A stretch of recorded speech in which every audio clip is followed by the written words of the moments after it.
Lucy, Lucisal. Hay una carta que es pequeña, que es de Santiago. Y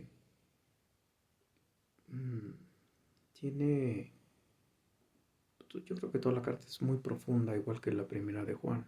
Es muy profunda, es muy dura, es muy confrontativa. Y el día de ayer la estaba yo leyendo. Me quiebra el estándar de Dios al lado de lo que yo soy.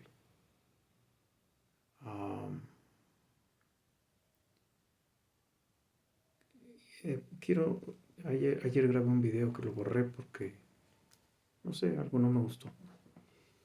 Quiero hablar de qué es la sabiduría, según, según la carta de Santiago, porque tú también la puedes leer en Proverbios y te dice que la sabiduría es Dios.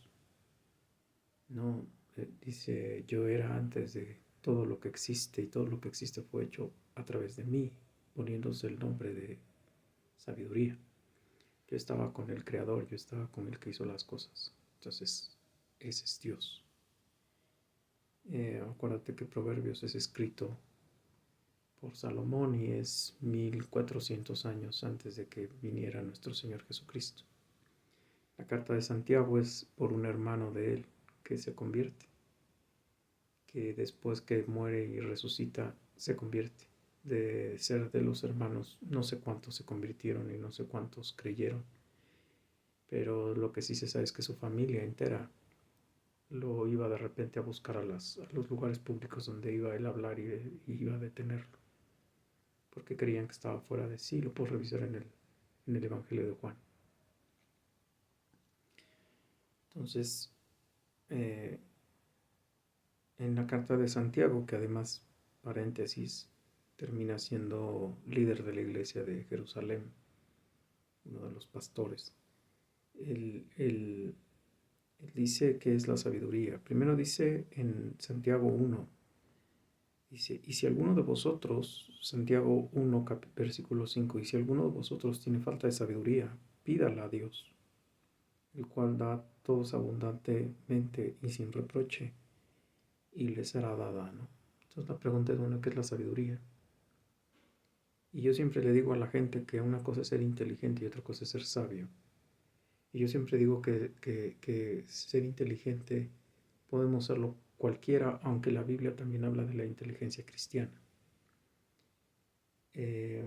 Porque cuando tú revisas qué es inteligencia, y lo doy en clases de psicología, es capacidad de resolución de problemas, se acabó.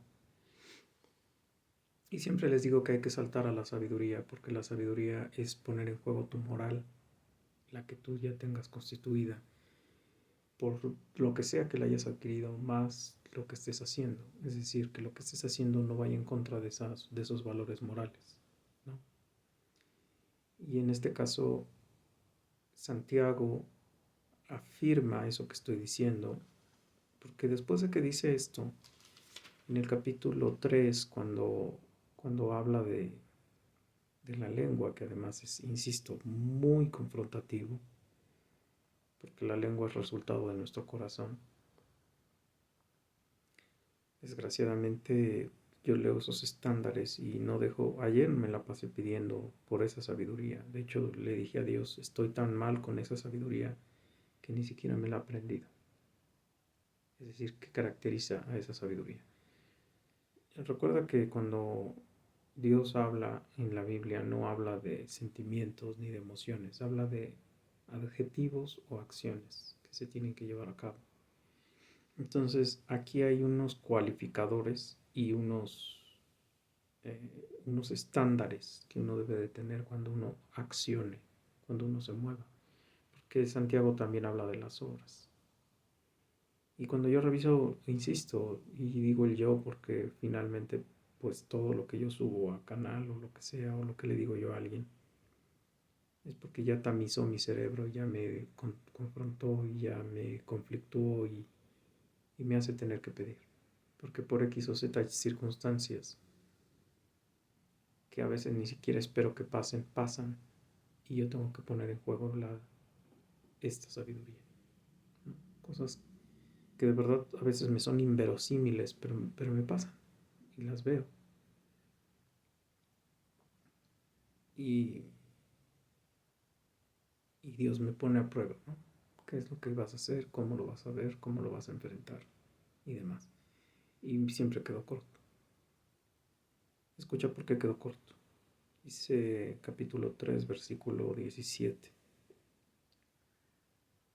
Voy a leer el 18, aunque ya no habla de la sabiduría, porque hay un punto y aparte. Dice, pero la sabiduría que es de lo alto, porque también define la sabiduría otra, la sabiduría del mundo. Dice, la sabiduría que viene de lo alto, que es de lo alto, es primeramente pura, porque es sabiduría de Dios. Entonces todo lo que manda Dios está limpio. No tiene pecado, no tiene tentación, no es sucio. Es limpio, totalmente limpio. Dice, es pura. Dice, después es pacífica. Santiago está peleando toda la carta con la idea del hombre iracundo, del hombre violento, del hombre rencoroso, del hombre vengativo, del hombre justiciero, a la justicia del mundo. Y, y habla de la sabiduría y de la justicia y de la bondad y de todo lo que tiene que ver con Dios. Y es muy distinta. Escucha, pacífica. Y ahorita va a definir incluso qué es hacer paz en la justicia. Dice pacífica. Es decir, acuérdate de bienaventurados los pacificadores, los que en lugar de encender fuegos, apagan fuegos. Dice pacífica, amable, ¿no? Amable. Y vuelvo a insistir, o sea, tú puedes ser amable con los que sabes que son amables, tú puedes ser pacífico con los que sabes que son pacíficos, o más o menos sabes que son pacíficos. Pero con personas que de verdad tienen el carácter torcido, volteado y que tienes que estar siempre a ver con qué tontería o con qué estado de ánimo anda, es complicado, es muy complicado. Y ahí es donde, insisto, porque al final te dice, pídeselo al Espíritu Santo. Toda la carta habla del pedir a Dios. Dice, amable, ¿no? O sea, todo lo que hagas es en buen modo, en buenos modos, con un lenguaje cordial, benigna, o sea, pensando hacer el bien, no tu bien, el bien, llena de misericordia, no, es decir, no queriendo que el otro sufra lo que merece, sino evitando que sufra lo que merece. Y de buenos frutos. ¿Recuerdas los frutos del Espíritu? Bondad, paz, paciencia, benignidad, longanimidad, amor, fe, mansedumbre. Contra tales cosas no hay ley. Entonces, sin incertidumbre ni hipocresía. Sin incertidumbre, y yo después de leer la carta 2 o 3 veces, empiezo a encontrar dónde está la incertidumbre y dónde está el vaivén del ser humano. Tú no puedes odiar y amar al mismo tiempo. Y si tú tienes el amor de Dios adentro, tienes que amar todo y a todos. Sí, yo insisto, esto es contra mi naturaleza. Si tú, insisto, me conoces a fondo, tú sabes que eso es contra mi naturaleza. Tienes que amar a todos y a todo. O sea, toda circunstancia que estés viviendo, toda, toda, toda cosa que Dios ponga enfrente de ti la debes de amar, porque Dios la puso enfrente de ti por algo. Y no hay otra cosa que no estemos esperando como resultado los cristianos que parecernos a quién, a nuestro Maestro, en dificultades y en carácter. Por eso él le dice a a Jacobo y Juan, de la copa que yo beberé, ¿estáis listos para beberla? Y ellos dicen, sí, Señor. Le dice, no, pero la vas a beber. Es decir, va a llegar el momento en que te van a matar, ¿no? A Juan no lo mataron, a Juan lo exiliaron, pero a Juan lo martirizaron. A Jacobo le cortaron la cabeza. Fue de los primeros que murieron en el martirologio o en el ser testigos de Jesús. Eso es ser mártir, ser testigo de, y por lo tanto morir por. Entonces, sin incertidumbre es que tú no puedes amar y odiar. O sea, y lo dice él cuando habla de la lengua. Versículo 9 del mismo capítulo 3, porque el que te estaba citando era el 17, dice, con ella bendecimos al Dios y Padre, y con ella maldecimos al hombre, que está hecho a imagen y semejanza de Dios. O sea, las manos de tu Creador están en los peores enemigos que tienes, en los más inverosímiles seres humanos, que tú te preguntas, ¿de veras ahí está Dios? O sea, yo veo a Dios en una mascota, en un perrito, en el sol, en el aire, en la lluvia, en las piedras. Pero en esos seres humanos tú dices, ahí está Dios. Lo dice la Biblia y no es para que la razones, es para que la aceptes. O sea, sí hay cosas que uno puede razonar en la Biblia y Dios da la capacidad para a través del Espíritu Santo para razonarla. Pero hay otras en las que tienes que decir, así es. Se acabó. Porque si todo es hecho por Dios, todo tiene las manos de Dios, la esencia de Dios. Y aunque no lo creas y aunque algunos nos dediquemos a tapar la gloria de Dios, la gloria de Dios. Entonces yo no puedo estar en el mundo maldiciendo a la gente, porque eso habla de mi corazón y habla de lo que soy adentro. Y por el otro lado está diciendo, pero eso no es contra ti, Dios, ¿eh? O sea, es contra tu creación. Y aquí te dice Santiago, sí, maestro, pero él creó a ese ser humano. Insisto, si tú me conoces, sabes que esto es contra mi naturaleza, ¿no? Entonces, bueno, mi naturaleza carnal, mi cabeza programada para pensar cómo piensa el mundo. Dice, sin incertidumbre quiere decir que tengas un solo sentir. O sea, o vas a amar o vas a estar con Dios o vas a estar en contra de Dios. Y estás en contra de Dios cuando odias a sus creaciones, cuando te peleas con sus creaciones, cuando te peleas con esos seres humanos que de verdad no, ya no quiero entrar en detalles de lo que me toca ver. Pero de verdad te sorprende ese ser humano que dedica el tiempo a estar haciendo cosas inverosímiles, absurdas, de verdad absurdas, que tú dices, ¿en serio para eso dedicas tu día?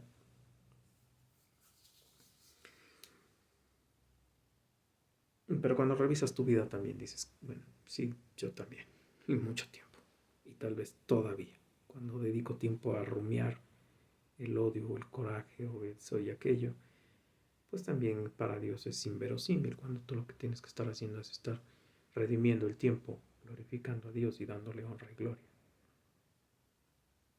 Entonces, sin incertidumbre es en una sola línea, en un solo carácter. ¿Eres de Dios o no eres de Dios? ¿Tienes fe en Dios? ¿Crees en Dios? Haz las obras de Dios. Se acabó. Haz sus mandamientos, vive sus mandamientos. Así te pongan enfrente lo que no entiendes, lo que de repente te agarra en serio. Dice en el 18, y el fruto de justicia, y el fruto de justicia se siembra en paz para aquellos que hacen la paz. La justicia es ser justo. La justicia, incluso si tú preguntas, bueno, y tú como cristiano, ¿cuál es la justicia que te mereces? El infierno. A mí que me toca hacer justicia. ¿Qué es hacer justicia? Pues decir lo que dice la Biblia. O sea, no es esto me acomoda, esto me defiende, esto me exonera, esto me salva a mí. Pues le voy a decir a la gente lo que me conviene de la Biblia. No, es la Biblia dice. Y tú puedes voltear y decirme, pero tú no lo haces. Correcto. Yo te lo estoy diciendo porque lo dice la Biblia, no porque yo lo haga. Yo trato de no caer en el hábitus de ese pecado. Y le pido a Dios de rodillas, llorando, que lo quite, porque además es orgánicamente, fisiológicamente, es desgastante. Produces demasiadas hormonas del estrés que te llevan a estar mal, si ya de por sí tu situación es mala, ¿no?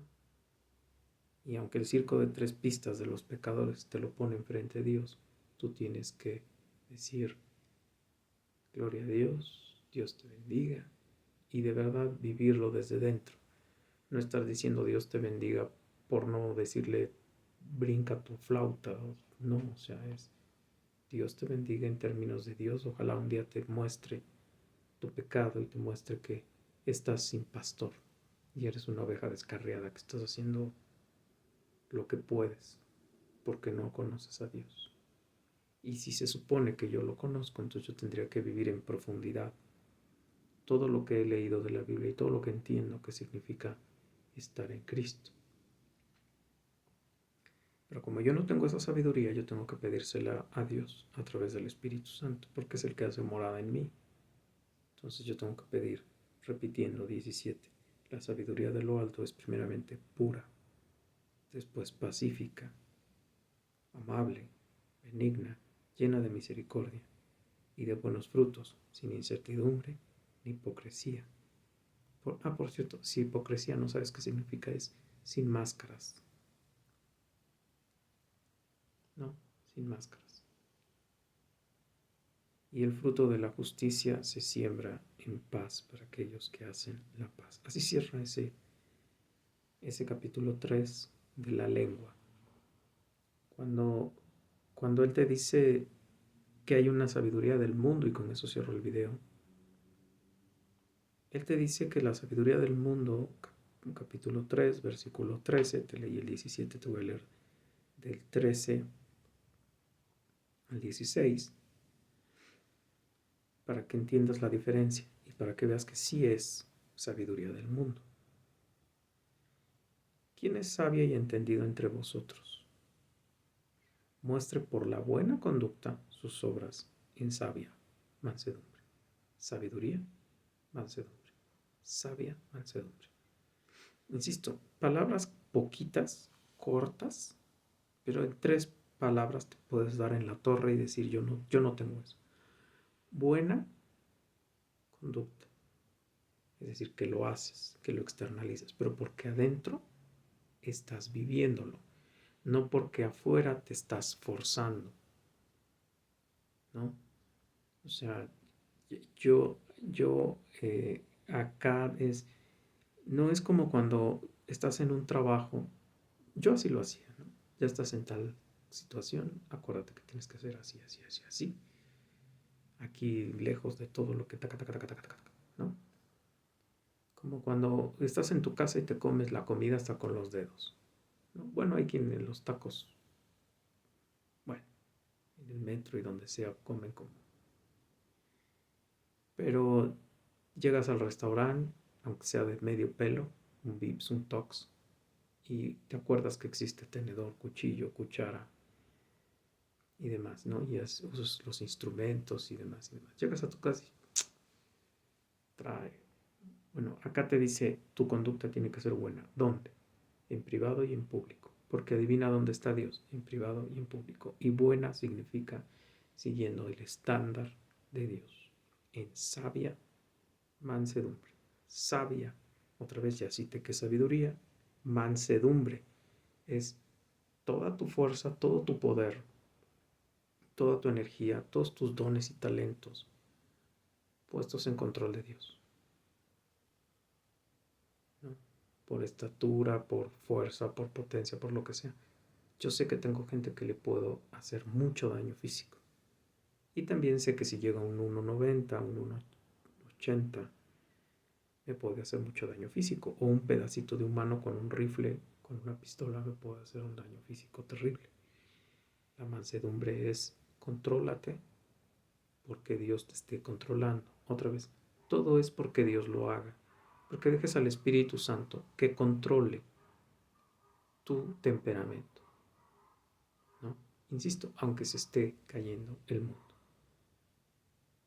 Sé que está quedando en el audio, por eso lo estoy señalando, no por otra cosa. Yo ya no quiero hablar de cosas de esas. Simplemente ahí está.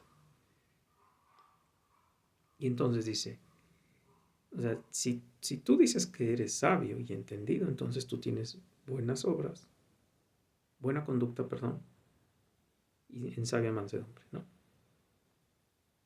14. Pero si tenéis celos amargos y contención en vuestro corazón, no os jactéis ni mintáis contra la verdad. Cuando oigas la verdad, aunque no esté en mayúsculas y en rojo, es Jesucristo. Yo soy la verdad de la vida, yo soy la puerta, yo soy el buen pastor, yo soy el pan de vida, yo soy el agua viva. Él es la verdad y la vida. Él es la verdad y la vida. Entonces, cuando te dice celos amargos, quiere decir que quieres algo de alguien o de algo, no lo posees y además odias al que lo posee. ¿No?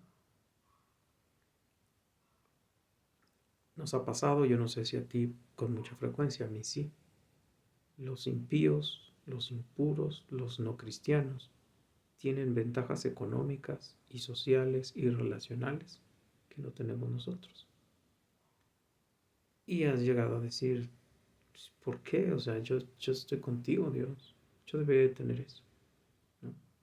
Bueno, eso te dice tache. Luego te dice contención en vuestro corazón. ¿Qué es contención? Estar enojado, estar peleando. Contenciones, ¿no? Entonces dice, no te jactes, ¿no? O sea, no andes presumiendo lo que no es. Ni mientas contra la verdad. Y mentir contra la verdad es, Dios lo sabe, hijo. Deja de decir que lo eres y que lo tienes. Dice, porque esta sabiduría, 15, porque esta sabiduría no es la que desciende de lo alto, sino es terrenal, animal, diabólica.